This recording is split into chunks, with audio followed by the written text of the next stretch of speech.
Justice. We want justice. We want justice. हम क्या चाहते हैं? हम क्या चाहते हैं? छात्रा में ज़ियारत।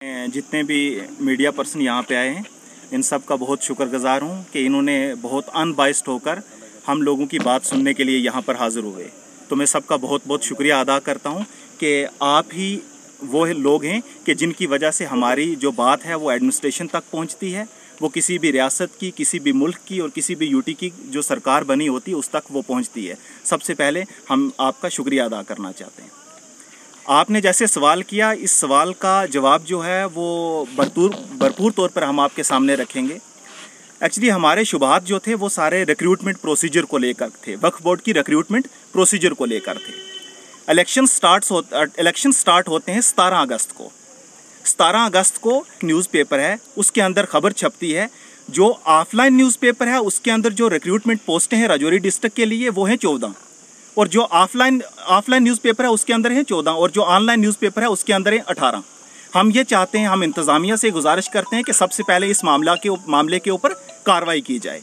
और दूसरा सबसे बड़ा जो आयरनी था इस सारे मसले के अंदर वो ये था कि जिस दिन जो रिक्रूटमेंट जो है इन्होंने विड्रावल का एक नोटिस भेजा ऑनलाइन न्यूज़पेपर के अंदर।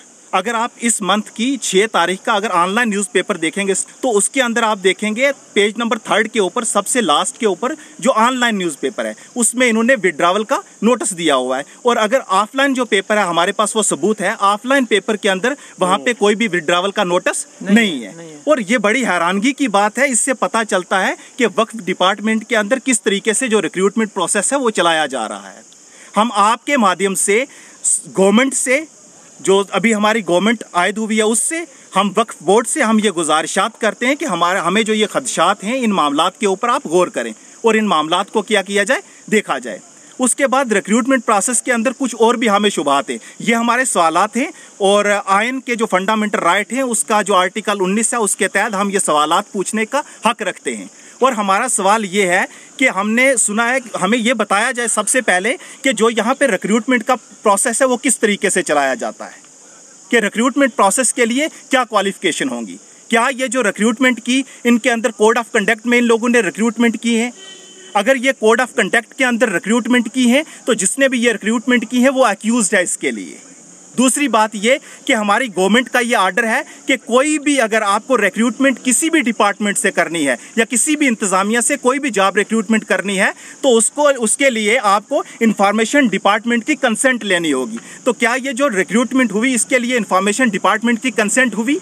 और दूसरी सबसे बड़ी बात ये कि 17 को न्यूज़पेपर जो है एक ही न्यूज़पेपर के अंदर ऑनलाइन जो पोस्टें आ रही हैं वो अलग हैं, जो ऑफलाइन न्यूज़पेपर में आ रही हैं वो अलग हैं। सबसे पहला सवाल ये। दूसरा सवाल ये कि 18 को ये इंटरव्यू किस बेस पे ले रहे हैं? अगर जिन लोगों का इंटरव्यू लिया इन लोगों ने तो इस महीने की 6 तारीख को उसका विड्रावल कैसे किया? और वो एक न्यूज़पेपर जो है मुझे समझ नहीं आ रही कि वो किस तरीके से छाप रहे हैं कि ऑनलाइन न्यूज़पेपर के अंदर या तो एडिटिंग करवा के वो उन्होंने विड्रावल का करवाया है, अगर एडिटिंग नहीं करवाई है तो ऑफलाइन न्यूज़पेपर के अंदर अगर आप देखेंगे पेज नंबर 3 के ऊपर ही वहां कुछ समोट आर्मी के रिलेटेड कोई प्रोग्राम है वो उसमें दिया हुआ है। हमारा सबसे बड़ा खदशा ये है। दूसरी बात ये कि यहाँ पर जितने भी मुलाजमीन जो हैं वो लगे हुए हैं, सबसे पहले उन सब का रिकॉर्ड जो है वो चेक करवाया जाए, गवर्नमेंट के थ्रू रिकॉर्ड जो है वो चेक करवाया जाए प्रॉपरली कि इन लोगों की सैलरी जो है वो किस बेस के ऊपर दी जाती है, इन लोगों के ऊपर जो इंक्रीमेंट लगाई जाती है वो किस बेस के ऊपर लगाई जाती है, और जो एम्प्लॉयड हैं और जो प्रमोशन है, अगर फॉर एग्जांपल मान लो कि एक ही टाइम के अंदर 2 एम्प्लॉय लगे हैं, एक की प्रमोशन हो जाती है और एक की प्रमोशन नहीं होती। सबसे पहले तो इसके लिए ऑडिट करने की जरूरत है। हम गवर्नमेंट से ये रिक्वेस्ट करते हैं कि इसके लिए ऑडिट किया जाए, प्रॉपर ऑडिट किया जाए और उस ऑडिट के अंदर थर्ड पार्टी को शामिल किया जाए जो यहाँ के स्टेक होल्डर्स हैं। उसके बाद हमें सुनने में यह मिला है कि जो मतलब पिछले दिनों में या इलेक्शंस के दिनों में जो इलेक्शन कमीशन ऑफ इंडिया के आर्डर्स हैं कि कोई भी पॉलिटिकल पार्टी का बंदा किसी भी रिलीजियस प्लेस के ऊपर कोई भी फंक्शन या कोई भी उसको स्पेस जो है वो नहीं दी जाएगी। इसके बावजूद भी यहाँ शादरा शरीफ श्राइन के अंदर वो स्पेस और वो चीज़ें जो है दी गई, इसके ऊपर भी कार्रवाई जो है वो की जाए। और इसके लिए सब शेम करते हैं इस बात को, और ये बड़ा मतलब दर्दनाक बात है कि यहाँ पे ऐसा हो रहा है। तीसरी बात ये कि जब से यहाँ पे औकाफ डिपार्टमेंट के अंडर ये ज़ियारत हुई है, जब भी यहाँ के सेफ खोले जाते थे उनकी एक प्रॉपर डेट होती थी और उसके अंदर बैंक के मुलाजमीन जो हैं वो शामिल होते थे और दूसरा नंबर के अंदर यहाँ के जो लोकल स्टेक होल्डर हैं उनको शामिल किया जाता था। तीसरी बात ये कि ये है या नहीं है, लेकिन कैमरास का जो इस्तेमाल है वो ज़ियारत के अंदर बहुत अच्छे तरीके से होना चाहिए ताकि सीसीटीवी कैमरा जो है उनकी सर्विलेंस जो है वो अच्छे से भरपूर तौर पर की जा सके। इसके साथ हमारे कुछ और भी मामलात ये हैं कि यहाँ पर जो हमारे मौलाना हजरात हैं, कुछ मतलब पॉलिटिकल पार्टी अगर किसी और को वोट दे दिया या किसी और पॉलिटिकल पार्टी के साथ किसी की एफिलेशन है, क्योंकि राइट टू वोट जो ये हमारा जमहूरी हकूक़ है और हिंदुस्तान दुनिया की सबसे बड़ी जमहूरियत है और यहाँ की जब भी हुकूमतें बदलती हैं वो इसलिए बदलती हैं क्योंकि ये निज़ाम जो है यहाँ के लोगों ने, यहाँ के आइन ने हम लोगों के हाथ में दिया है और हम अपने आइन के मुताबिक जा करके हम अपना राइट टू वोट का इस्तेमाल करते हैं। तो क्या हम राइट टू वोट का इस्तेमाल करेंगे, जिन लोगों के वजीफे यहाँ पर लगे हुए हैं उन लोगों के वजीफे बंद कर दिए जाएंगे? दूसरी बात ये कि जिन लोगों के वजीफे लगाए जाते हैं उन लोगों के वजीफे बंद करने की वजह क्या हो सकती है? तीसरी बात ये, इन वजीफे में जो ये डिफ्रेंसिएशन है, किसी के अमाउंट बहुत ज़्यादा है, किसी के अमाउंट बहुत कम है, इसकी जो है वो सॉलिड जो वजह है हमें वो भी बताई जाए। ये हमारे कुछ बहुत बेसिक सवाल हैं जिनके जवाब जानने की हम सबको ज़रूरत है। हम जितने भी यहाँ पे लोग हैं यहाँ पे लोकल हैं।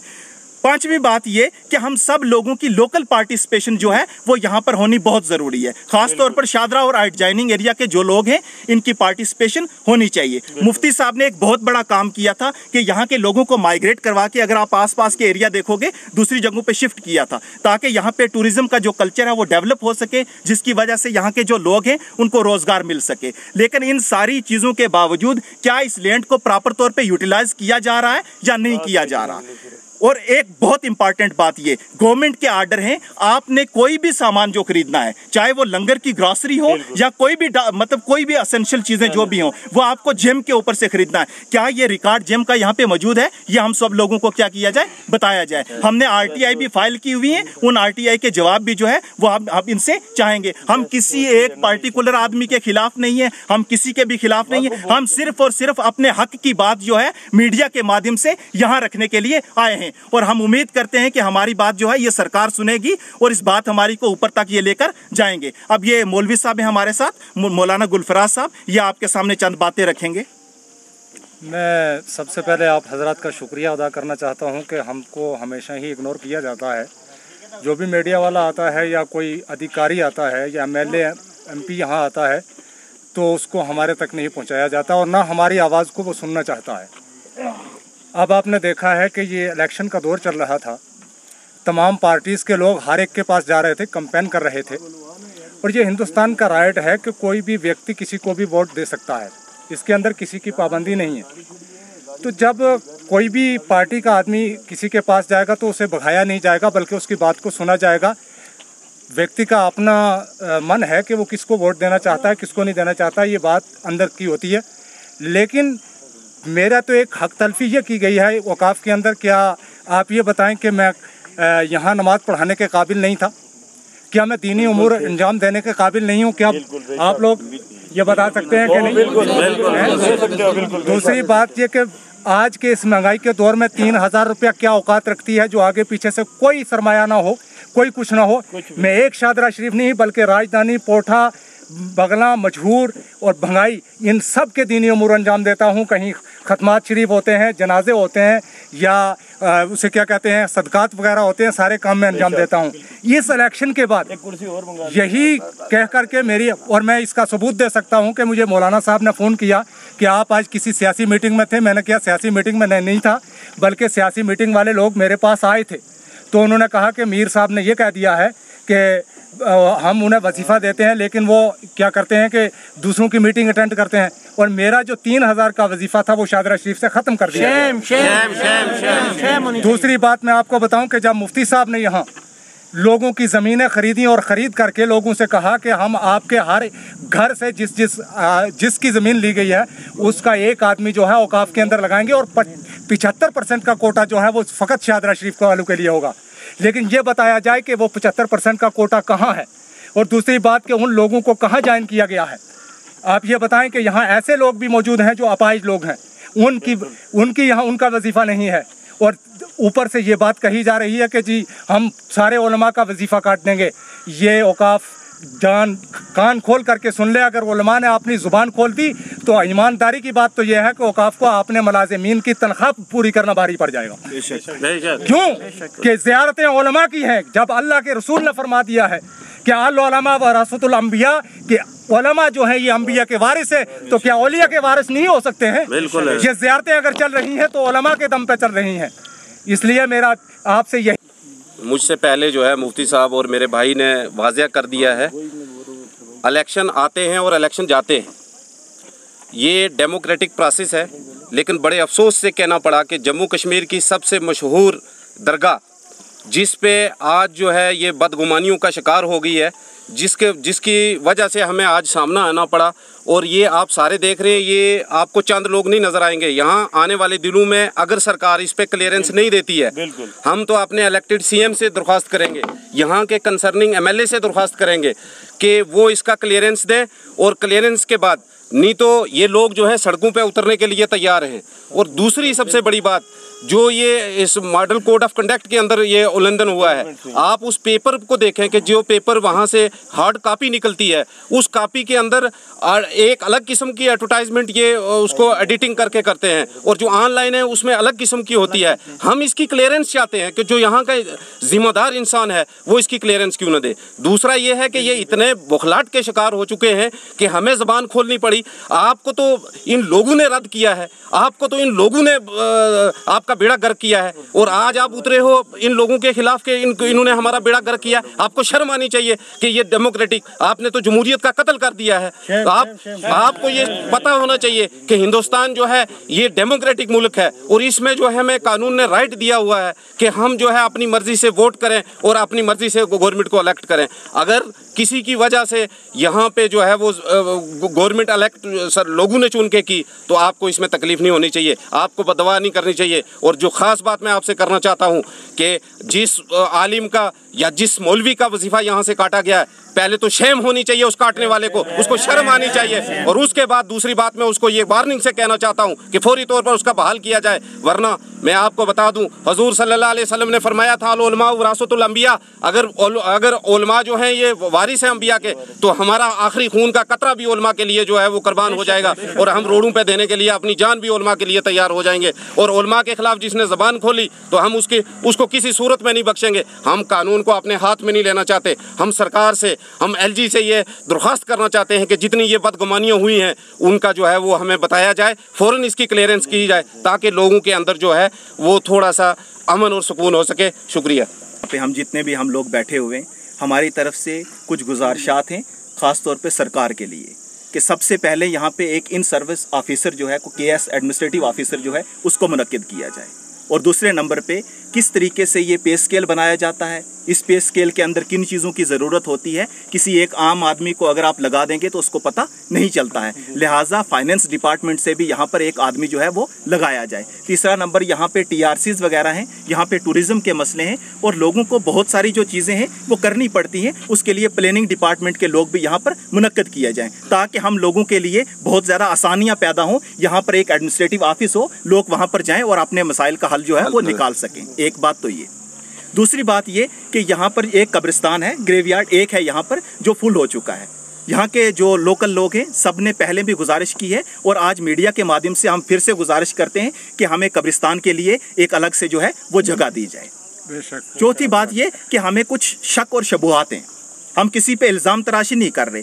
वो ये हैं कि कुछ यहाँ पर जो है एम्प्लॉयड जो है विदाउट एडवर्टीजमेंट लगाए गए। हालांकि गवर्नमेंट की नोटिफिकेशन ये है कि आप किसी भी आदमी को, चाहे वो परमानेंट जॉब के लिए हो चाहे वो कॉन्ट्रेक्चुअल जॉब के लिए हो, आप उसको जॉब पर नहीं रख सकते हैं। हमारे पास वो सारी रिकॉर्ड और सारी डेट मौजूद हैं। और मिरेकल ये है कि मार्च में या अप्रैल में एक आदमी अपॉइंट किया जाता है 25,000 सैलरी के साथ, और जब उसका अगस्त का महीना आता है उस वक्त उसकी सैलरी जो है 64,331 रुपए हो जाती है। और ये इतनी बड़ी हाइक जो है आज तक इंडिया के अंदर किसी भी डिपार्टमेंट में, ना ही किसी कॉन्स्टिट्यूशनल बॉडी को मिली है, ना ही किसी डिपार्टमेंट के मुलाजिम को मिली है। 157% हाइक। ये क्राइटेरिया किस तरीके से बनाया है ये समझ में आने वाली बात नहीं है। हम मीडिया के मतलब मदद से हम गवर्नमेंट को ये चीज़ें कहना चाहते हैं कि ये चीज़ें हमारे लिए क्लियर करें। और ऑडिट का यहाँ पर होना बहुत ज़रूरी है, लेकिन ऑडिट के अंदर यहाँ के लोकल स्टेक होल्डर्स जो है वो एज ए थर्ड पार्टी जो है वो रहने चाहिए। ये हमारी चंद गुजारिशात हैं। बहुत शुक्रिया। सबसे पहले तो मैं आप तमाम मीडिया वालों का बहुत शुक्रगुजार हूँ कि आपने अपना कीमती समय निकाल के आप तमाम लोग यहाँ पे पहुँचे हैं। आज का इशू जो है वो बड़े अच्छे अंदाज में मेरे बड़े भाई अत्तर साहब ने और एडवोकेट साहब ने और मौलाना गुलफराज साहब ने बयान कर दिया कि क्या क्या इशू थे। मैं आप ज़्यादा बातें नहीं करूँगा, लेकिन सिर्फ इतना कहूँगा कि जो भी यहाँ पे ये धांधली हुई है, जो कि हम नौजवानों में इस बात को बहुत ज़्यादा जो है वो मैंने कहा कि आग की तरह ये बात फैल चुकी है, तो इसीलिए हमने प्रेस कॉन्फ्रेंस करना भी एक ज़रूरी समझा कि इस बात पे जो है फौरी तौर पे गौर किया जाए। अगर इस धांधली में वाकई में कुछ हुआ है तो वो भी साबित करके दिखाया जाए, अगर नहीं हुआ तभी करके दिखाया जाए। और जो ये न्यूज़पेपर वाला जो जिसकी जो है ई पेपर पे जो है वो अलग हमें कुछ न्यूज़ दिख रही हैं, और उसकी हार्ड कॉपी जब हम फाइंड करते हैं, बहुत ही हमारे नौजवानों ने सर्च करके उनको निकाला है, हमारे कुछ बेहतरीन नौजवान हैं, तो उन पे जो है हमें देखने को ये मिला कि वो जो ई पेपर पे जो कुछ भी था वो हार्ड कॉपी पे उसका कोई लेना देना ही नहीं है।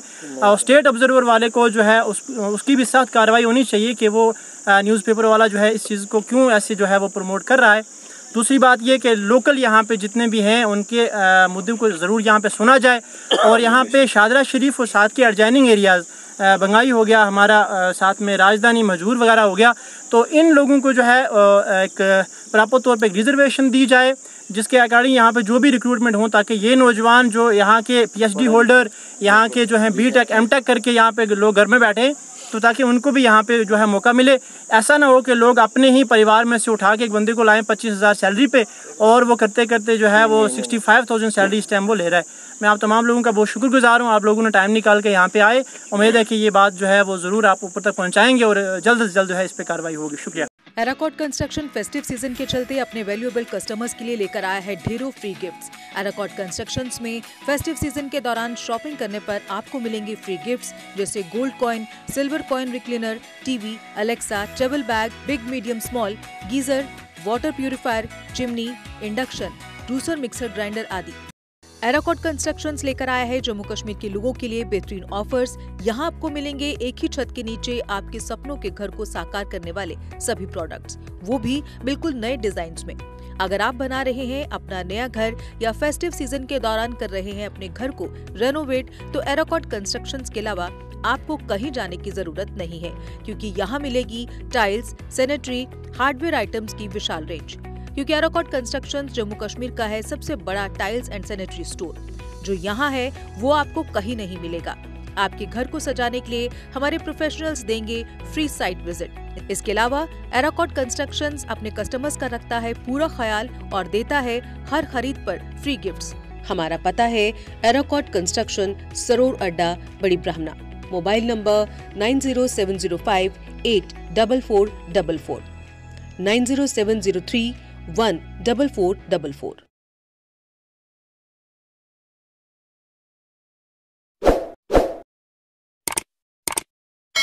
जम्मू कश्मीर की खबरों के लिए जुड़े रहिए GK अपडेट के साथ।